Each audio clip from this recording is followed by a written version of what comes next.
enticement for people to get to worship early. Matt finished, and I go, wait, we still have 2 minutes. And I'm sure all of us know our congregation well enough to know that 2 minutes can be a huge difference. Well, actually, the next 15 minutes will probably make a huge difference. But so I just realized too, by putting the DunderHat hat on, it created another DunderHat move on my part. So what I am wearing for all of you who are not in Mexico, we have a tradition of awarding every evening a DunderHat award for something that was silly or funny or sometimes dangerous. And I won the DunderHat, and those of you who have been prayer partners will know now why I won the DunderHat. So many of you in our congregation who have been prayer partners for multiple years probably received 2 letters in the previous week from Mexico missionaries thanking you for their prayers. And of course, one of those letters was from last year.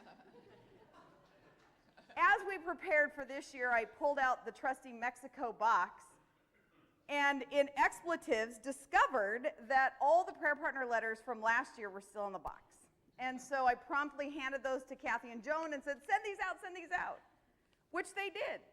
And then Leslie called Bill and said, hey, so I got this letter from you. I didn't think it was raining down there. Which, of course, it wasn't because it had rained the previous year. And then Bill decided to share that with everyone that evening, and of course, I won the DunderHat in a landslide.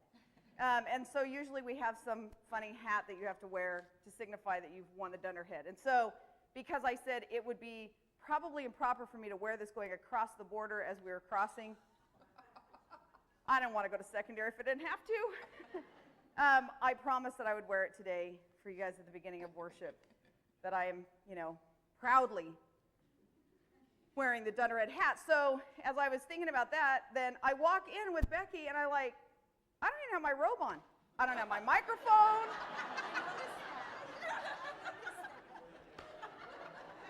Here, you can have mine. Yeah, so I ran back at least and grabbed my microphone because I'd already come up here without my robe, and that would have looked really weird if I had throw my robe on. So, we're just doing casual worship today. So in all of that, welcome all of you to worship this morning as we celebrate with one another. I hope that you've heard great stories about our Mexico mission this last week. You will hear even more as we move closer to May 5th on Cinco de Mayo, which we will be celebrating in a big way with our church. This was our 25th anniversary trip down to Mexico this last year, so hopefully you've heard all of that. And we can come together and worship and celebrate and share all of our stories about the things that are going on in our lives, and know that we have this great family of faith to walk by us when we need to support us, to hear us, to have a shoulder to cry on.